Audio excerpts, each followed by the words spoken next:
everyone, this is D, Movieman, fellow cinephile, popcorn addict, and emerging film critic, coming to you with reliable recaps, reviews, and reactions. So there's been a lot of trailers that have dropped this week, so I'm coming to you all with yet another trailer reaction. So today I'll be reacting to the trailer for Mortal Kombat, directed by Simon McQuoid and based on the popular video game franchise. Let's get into it. Uh-oh, I see red. So it's about to go down. First learned about this 7 years ago. On a mission in Brazil to capture a wanted fugitive. When we got there, it tore through our unit in seconds.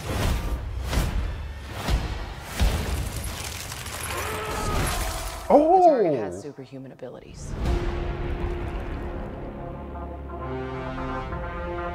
It had the same marking you do, Cole.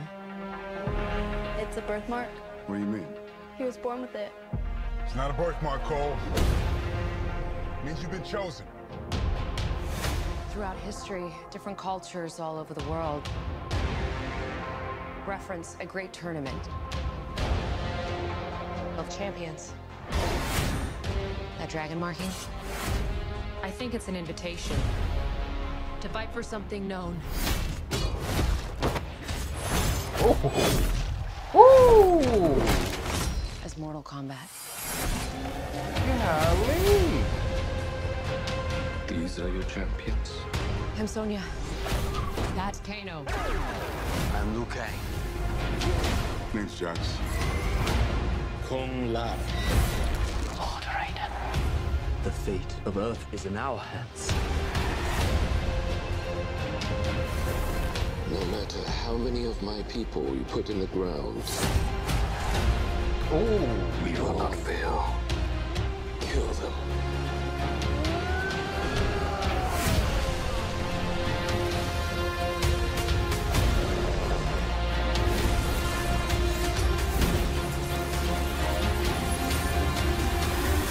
I am Sub-Zero.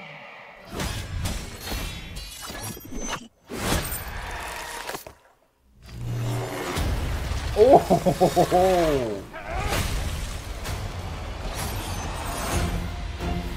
Get over here!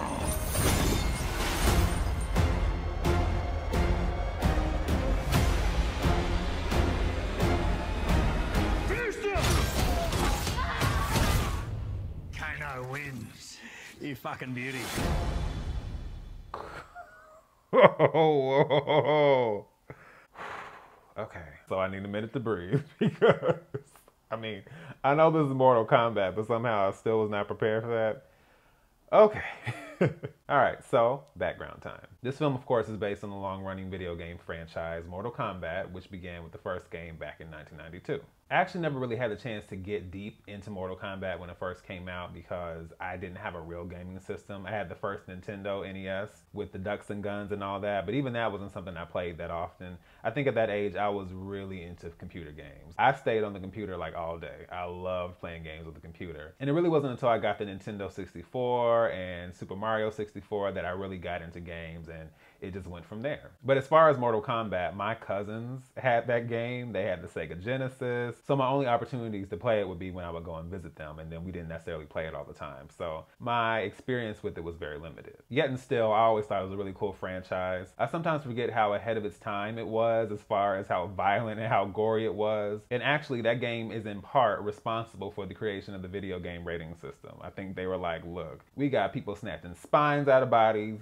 we have decapitations, we got blood flying everywhere. We can't have kids playing this, so we gotta figure some way to get this under control. So I would say my first detailed experience with Mortal Kombat was playing Mortal Kombat vs. DC Universe in 2008. It wasn't my favorite game. It was fun, but it was kind of missing something. But, you know, I took it for what it was, and it was really fun playing it back in college. We would sit in the dorm lobby, we would have tournaments, and it was really, really fun. And then, of course, 2011's Mortal Kombat that's when I really got deep into the game, into the story, the characters. I got into the fatalities and the babalities and the deeper aspects of the game. And I really, really enjoyed it. Katana, Sindel, and Baraka, those were definitely my three favorites. Katana with her fans, Sindel with her hair, Baraka with the blades. Those were definitely my regulars. And I will be honest and say I've kind of fallen off with gaming in the last few years, so I haven't had the chance to get back into the series, but from what I've seen, like, they've only gotten better and better, especially as far as the graphics are concerned. You also can't forget the live action films from the 90s. And though I thought the game was cool, the movie I had to stay away from because it just was a little extra creepy for me. I was fine with the dragon logo, but the version in the movie, I just remember his eyes kept glowing red, and then there was Goro, there were all these statues, it was very creepy. I was just like, nope, nope, nope. Like, I'm good. And there are a lot of creepy things I liked as a child, but Mortal Kombat, Lastly, when I was in college, I also remember when we got the fan trailer for Mortal Kombat Rebirth, and it was basically made to sell Warner Brothers on doing a reimagined version of Mortal Kombat. It was a lot grittier and realistic and grounded, and a lot of the supernatural elements weren't really present. I remember how hyped everybody was about it, including me, and nothing really came of it as far as the film, but we did get Mortal Kombat Legacy, which was a web series that ran for 2 seasons. So now, 8 years after that, we are finally getting a Mortal Kombat feature film. So from what I can see, this is definitely keeping true to the spirit of the original games, especially the violence. Man, like, I was not ready. But I'm actually excited to see that because one big problem with the 90s Mortal Kombat film is that it was PG-13. So we didn't get the fatalities and a lot of the grittier, violent, gory aspects of that story. I can definitely say when it comes to movie adaptations of video games, they tend to be on the struggly side. Because I remember having high hopes for Assassin's Creed with Michael Fassbender and Marion Cotillard and thinking that was going to be really good, and I went to the theater and I fell asleep. And for anyone who doesn't know, if I fall asleep on a movie, usually it's bad because I don't fall asleep on movies. It has to be really late or I have to be at home. Like, it has to be extenuating circumstances for me to have fallen asleep. But as far as being in the theater and watching a movie, like, I don't fall asleep, not even if it's a long movie. When I was in college, I once stayed up and watched Alex Haley's Queen, starring Halle Berry, the 6-hour miniseries. I started at around 7 p.m. and I ended around 1 a.m. And I had myself a good old time, and I literally stayed up the entire time. So when it comes to movies, when I'm invested and I'm in it, I'm in it. Like, I don't fall asleep. So if I fall asleep, especially in the movie theater, then it's just not good. And unfortunately, Assassin's Creed fell into that category. I like the fact that we have relative unknowns. I don't think we necessarily need big name stars for this kind of story. It's all about the style. It's all about the fight sequences, the story, the aesthetics, all of those things. We don't necessarily need names for that. I will say I recognize Mechad Brooks as Jax. And unfortunately, due to the internet and Black Twitter, I can no longer look at Jax without thinking of Steve Harvey.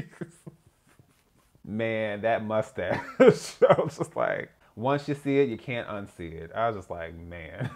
But I'll do my best to ignore it when I watch the movie. I will be honest and say some of the graphics looked a little off. I'm not sure if that's because they're not finished with post-production or maybe the budget is a little tight. You know, Raiden's eyes, Goro, a couple things looked a little So hopefully by the time the film comes out, it'll look a lot better. It was so exciting seeing so many of the original characters from the game. Kano, Sonya Blade, Scorpion, Sub-Zero, Raiden, Jax, Liu Kang, Kung Lao, Shang Tsung, Milena, Cabal. I was a little salty they didn't have my girl Katana, but I'm pretty sure they're saving a lot more characters for the sequel to this because I'm pretty sure this is going to do well. And HBO Max has really been on it as far as the movies and this whole Warner Brothers acquisition situation. It was really smart because I think they had already started off on a good foot as far as the content and incorporating DC and Turner Classic and all these different shows into this one platform. But now we have these big movies, especially considering that the movie theater experience is not something we have a whole lot of access to. So still being able to go to the theater, still being able to watch it at home, like, this really is an awesome setup. So for the most part, it looks really good, and I cannot wait to see Mortal Kombat. Mortal Kombat will be released simultaneously in theaters and on HBO Max. As always, I will be watching and I will be here to give you guys my thoughts. So once again, this is D, Movieman, signing off. And I'll see you at the movie.